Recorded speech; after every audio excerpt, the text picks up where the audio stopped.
नमस्ते विद्यार्थी मित्रों, पुरुषार्थ एज्युकेशन चैनल में आप सौ विद्यार्थी मित्रों हार्दिक स्वागत है। धोरण 11 विषय भूगोल, प्रथम पाठ भूगोल एक विषय तरीके। मित्रों, पहला तो આપણે ભૂગોળનો અર્થ સમજવો હોય તો ભૂગોળ કોને કહેવાય? બરાબર છે। તો ભૂ એટલે જમીન અને ગોળ, ગોળ જે પૃથ્વી છે ને મિત્રો એ ગોળ છે। તો આ ગોળ પૃથ્વીનો પદ્ધતિસરનો અભ્યાસ કરતું શાસ્ત્ર એટલે ભૂગોળ। બરાબર। તો હવે આપણે એનો વિસ્તૃત અભ્યાસ કરવાનો છે। બરાબર, આ તો એની સામાન્ય વ્યાખ્યા થઈ। તો વિદ્યાર્થી મિત્રો, હવે ધોરણ 10+1 માં તમે એટલે કે 11 માં તમે ભૂગોળનો સ્વતંત્ર વિષય તરીકે અભ્યાસ કરવાના છો। જો મિત્રો 10માં આપણે ભૂગોળનો અભ્યાસ કર્યો, બરાબર, અમુક પાઠ છે એ મિત્રો ભૂગોળના આવતા હતા, બરાબર, પણ હવે ધોરણ 11 થી લઈ અને તમે જ્યાં સુધી ઉચ્ચ અભ્યાસ માટે જાઓ ત્યાં સુધી મિત્રો છે એ ભૂગોળ એક સ્વતંત્ર વિષય તરીકે હવે આવે છે। બરાબર, હવે કોઈ વિષયની હારે એને સંબંધ, તમામ વિષયો ભૂગોળ સંબંધ ધરાવે છે, પરંતુ હવે જે ભૂગોળ આવશે એ સ્વતંત્ર વિષય તરીકે એનો અભ્યાસ છે એ આપણે કરવાનો રહેશે। ભૂગોળ ખૂબ જ મજાનો વિષય છે।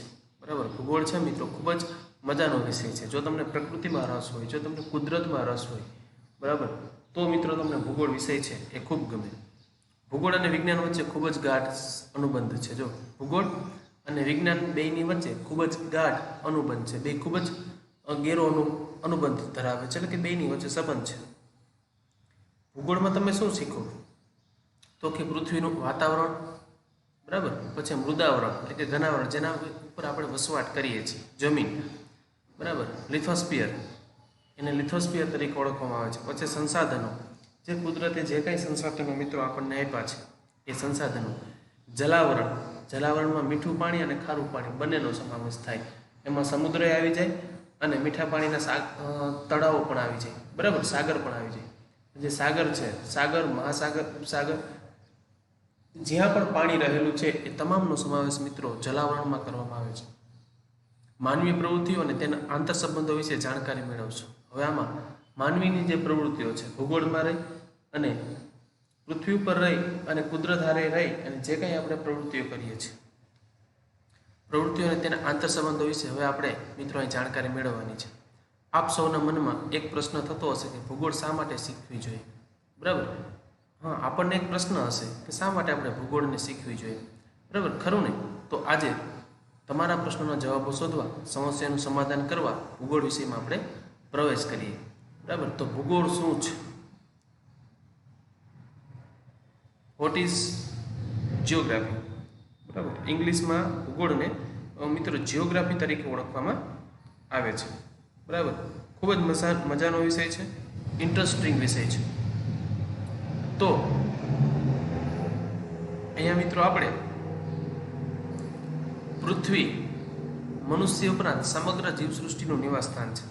જો એ મિત્રો આપણને ખ્યાલ જ છે, બરાબર, કે જે પૃથ્વી છે એ મનુષ્ય સિવાય, મનુષ્ય ઉપરાંત, મનુષ્ય તો છે પણ એના ઉપરાંત એ મિત્રો સમગ્ર જીવસૃષ્ટિનું નિવાસસ્થાન છે। બરાબર, સમગ્ર જીવસૃષ્ટિ ક્યાં વસવાટ કરે છે? પૃથ્વી। અને પૃથ્વી સિવાય એકેય ગ્રહ ઉપર હજી સુધી જીવનની શક્યતાઓ મિત્રો ખાસ મળી નથી।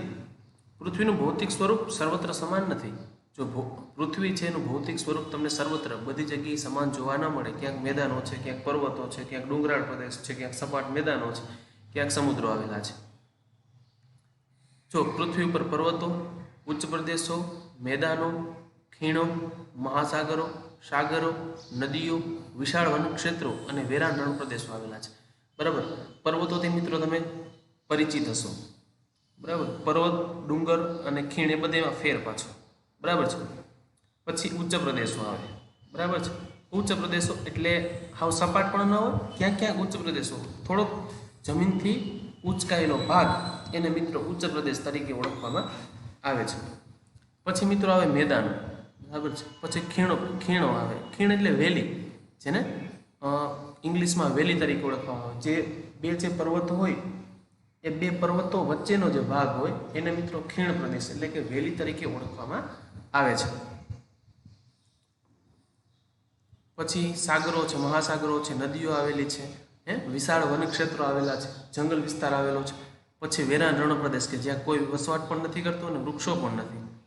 પૃથ્વીના ભૌતિક તત્વોની વિવિધતાઓના કારણે સામાજિક, આર્થિક અને સાંસ્કૃતિક પર્યાવરણમાં ભિન્નતાઓ જન્મ થયો છે. જો પૃથ્વીની ભૌતિક તત્વોની જે વિવિધતાઓ છે એના કારણે સામાજિક, આર્થિક અને સાંસ્કૃતિક પર્યાવરણમાં શું જોવા મળે? ભિન્નતાઓ. એનું કારણ છે જો પહાડી વિસ્તારમાં વસવાટ કરતા લોકોની સંસ્કૃતિ અને એનું પર્યાવરણ અલગ છે, એની સામાજિક અને આર્થિક બંને સ્થિતિ અલગ છે. મેદાની પ્રદેશમાં વસવાટ કરતા લોકોનું સામાજિક, આર્થિક અને સાંસ્કૃતિક જે પર્યાવરણ છે એ મિત્રો અલગ જોવા મળે છે. સાંસ્કૃતિક વિકાસની લાંબી યાત્રાના કારણે માનવ દ્વારા ગામડા, શહેરો, બજારો, રેલમાર્ગો, સડક માર્ગો, ઔદ્યોગિક એકમો, બંદરો વગેરે અનેકવિધ સાંસ્કૃતિક વૈવિધ્યવાળું પર્યાવરણ નિર્માણ પામ્યું. જો મિત્રો શું થયું કે સાંસ્કૃતિક વિકાસની લાંબી યાત્રાના કારણે, બરાબર, કઈ યાત્રાને?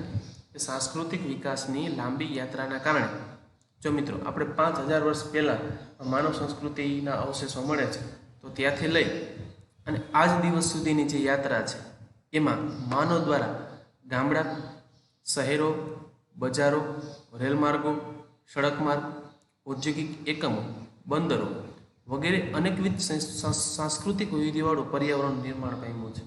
બરાબર ને? આપણે જોઈ શકીએ છીએ કે મિત્રો કેટલી બધી અઢળક સાંસ્કૃતિક વૈવિધ્યતાઓ જોવા મળે છે.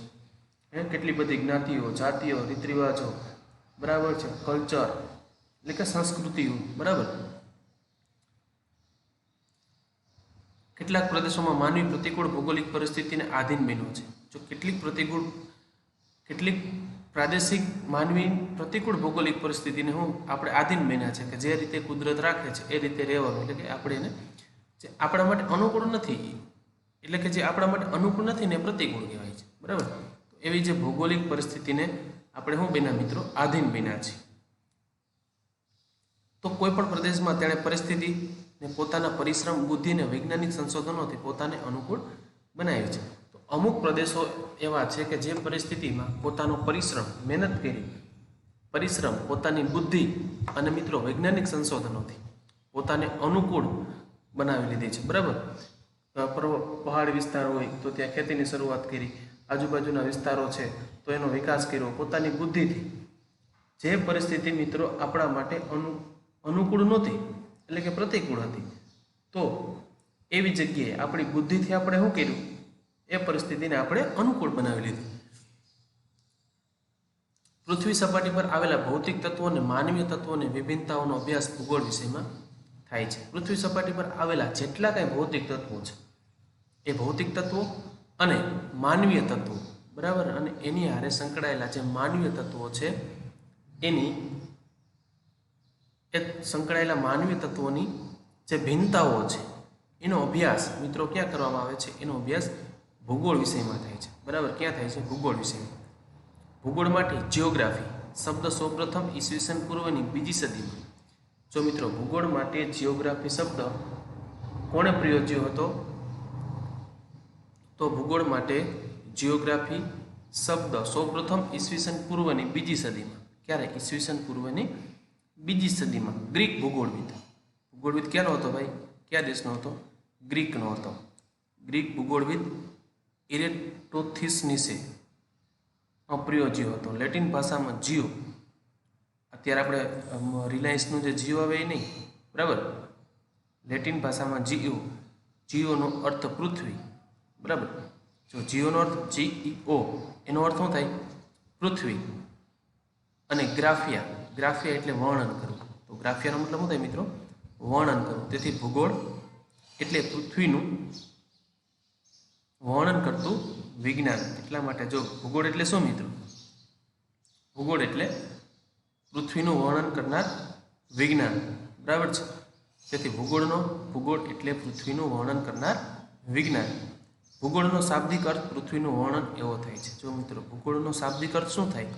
કે પૃથ્વીનું વર્ણન એવો થાય છે. પૃથ્વી સપાટીનું પદ્ધતિસર વર્ણન કરતું વિજ્ઞાન એટલે ભૂગોળ. જો મિત્રો પૃથ્વી સપાટીનું પદ્ધતિસરનું વર્ણન કરતું વિજ્ઞાન એટલે એને ભૂગોળ તરીકે ઓળખવામાં આવે છે. પૃથ્વીના જે પ્રદેશોનો અભ્યાસ કરવાનો હોય, બરાબર, પૃથ્વીના જે કાંઈ પ્રદેશનો આપણે અભ્યાસ કરવો હોય તેના સ્થાન, ભૂપૃષ્ઠ, આબોહવા, વનસ્પતિ, પ્રાણી સૃષ્ટિ, ખેતી તથા બાગાયતી પાક ખનિજ સંસાધનો, ઉદ્યોગો, પરિવહન તેમજ એ પ્રદેશમાં વસવાટ કરતા માનવ સમુદાય અને એ સમુદાય કઈ પ્રવૃત્તિ કરે છે, બરાબર, વગેરે વિશે વ્યવસ્થિત માહિતીનો સમાવેશ ભૂગોળમાં કરવામાં આવે છે. પ્રસિદ્ધ ભૂગોળવિદ હાર્ટસોનના મતાનુસાર ભૂગોળ એ એવું વિજ્ઞાન છે, જો મિત્રો ભૂગોળ એ એવું વિજ્ઞાન છે જે પૃથ્વીના એક સ્થાનથી બીજા સ્થાન સુધીના પરિવર્તનશીલ સ્વરૂપોનું વર્ણન માનવ સંસારના રૂપમાં કરે છે. એક ભૂગોળવિદ છે, જિયોગ્રાફિસ્ટ છે, હાર્ટસોન. શું નામ છે મિત્રો એનું? હાર્ટસોન નામ. એનો મત એવો છે કે ભૂગોળ એ એવું વિજ્ઞાન છે, ભૂગોળ એ એવું વિજ્ઞાન છે કે જેમાં જે પૃથ્વીના એક સ્થાનથી, બરાબર, પૃથ્વીનું કોઈ એક સ્થાન છે ત્યાંથી પૃથ્વીના એક સ્થાનથી બીજા સ્થાન સુધીના, બરાબર, એક સ્થાન સુધીથી બીજા સ્થાન સુધીના પરિવર્તનશીલ સ્વરૂપો. સ્વાભાવિક જ છે ને, એક જગ્યાએથી તમે બીજી જગ્યાએ જાઓ તો પરિવર્તનશીલ સ્વરૂપ છે પૃથ્વીનું, બરાબર. અહીંયા એક જગ્યાએ ડુંગરાળ પ્રદેશ હોય તો એક જગ્યાએ સપાટ મેદાનો છે, તો સુધીના પરિવર્તનશીલ સ્વરૂપોનું શું કરે છે મિત્રો? વર્ણન. અને કેના સ્વરૂપમાં કરે છે? તો કે માનવ સંસારના રૂપમાં કરે છે, બરાબર. કેટલાક ભૂગોળવિદો ભૂગોળના વિષય વસ્તુને 3 ટૂંકા પ્રશ્નો કે 7 શબ્દોમાં વર્ણવે છે. જો કેટલાક ભૂગોળવિદો મિત્રો એવા છે કે જે ભૂગોળના સમગ્ર વિષય વસ્તુ, ભૂગોળનું જેટલું કંઈ વિષય વસ્તુ છે એને 3 ટૂંકા પ્રશ્નો કે 7 શબ્દોમાં વર્ણવે છે, જેમાં શું છે, વોટ ઇઝ, ક્યાં છે, વેર ઇઝ અને શા માટે છે, વાય ઇટ ઇઝ નો સમાવેશ થાય છે. ભૂગોળનું કાર્યક્ષેત્ર પૃથ્વી જેટલું વિશાળ હોવા છતાં તેમાં મુખ્યત્વે 2 જ પરિબળોનો અભ્યાસ થાય છે. જો મિત્રો ભૂગોળનું કાર્યક્ષેત્ર પૃથ્વી જેટલું જ વિશાળ છે, બરાબર, જેટલી મિત્રો પૃથ્વી વિશાળ છે ને એટલું જ કાર્યક્ષેત્ર છે એ ભૂગોળનું વિશાળ છે.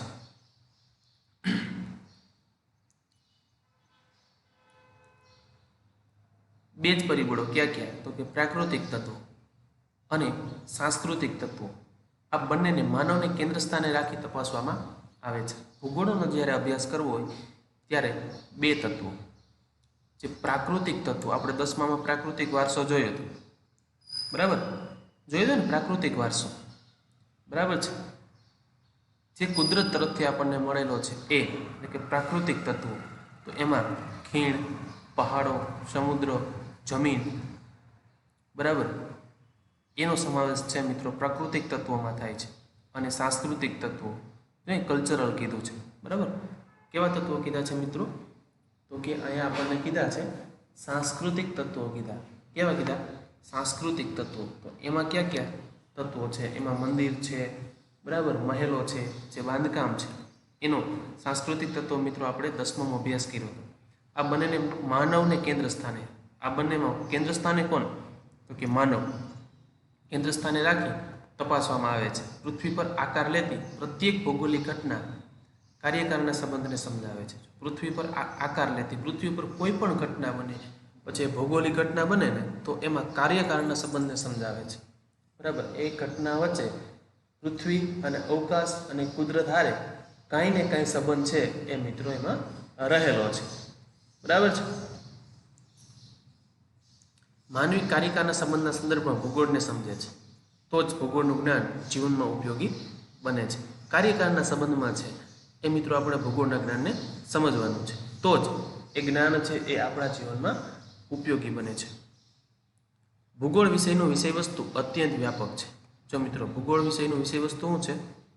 અત્યંત વ્યાપક છે. આ વિષયમાં પૃથ્વી પર મૃદાવરણ એટલે કે ઘનાવરણ, જલાવરણ, વાતાવરણ, જીવાવરણ અને નૃવંશ સાવરણ, ઉદ્ભવ અને ઉત્ક્રાંતિનો વિજ્ઞાનના પરિપ્રેક્ષ્યમાં અભ્યાસ કરે છે.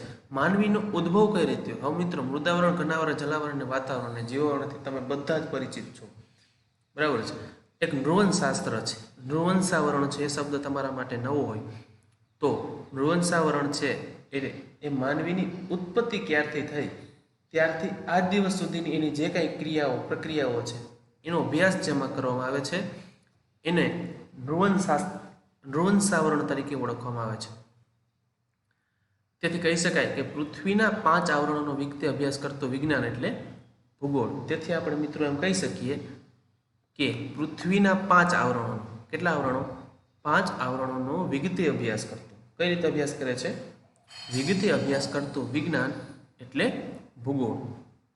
પ્રાકૃતિક સંસાધનોનો માનવી બેફામ રીતે ઉપયોગ કરતો થયો છે. જો પ્રાકૃતિક સંસાધનો મિત્રો જે કાંઈ છે એનો માનવીએ બેફામ ઉપયોગ કર્યો છે, જેના કારણે ભિન્ન ભિન્ન પ્રકારના પ્રદૂષણોનું સર્જન થયું, પર્યાવરણીય સંકટો આવ્યા, વધારે વરસાદ, અતિવૃષ્ટિ, દુષ્કાળ, ધરતીકંપ અને જૈવિક વિનાશ, બરાબર, જેવી અનેક સમસ્યાઓના કારણે અને સમસ્યાઓનો ઉકેલ ભૂગોળનો વિષય વસ્તુ સ્પષ્ટ કરે છે. એ ભૂગોળનો વિષય વસ્તુ છે કે માનવીય છે એ પ્રકૃતિમાં ખલેલ પહોંચાડી તો એના લીધે માઠા પરિણામો આપણે ભોગવવા પડ્યા છે, બરાબર.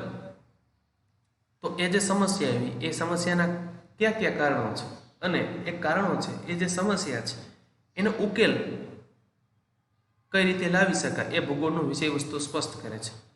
કાર્લ રિટર નામના જર્મન ભૂગોળવિદે કહ્યું છે કે ભૂગોળનો અભ્યાસ પૃથ્વી સપાટીથી શરૂ થાય છે. જો મિત્રો, ભૂગોળનો અભ્યાસ ક્યાંથી શરૂ થાય?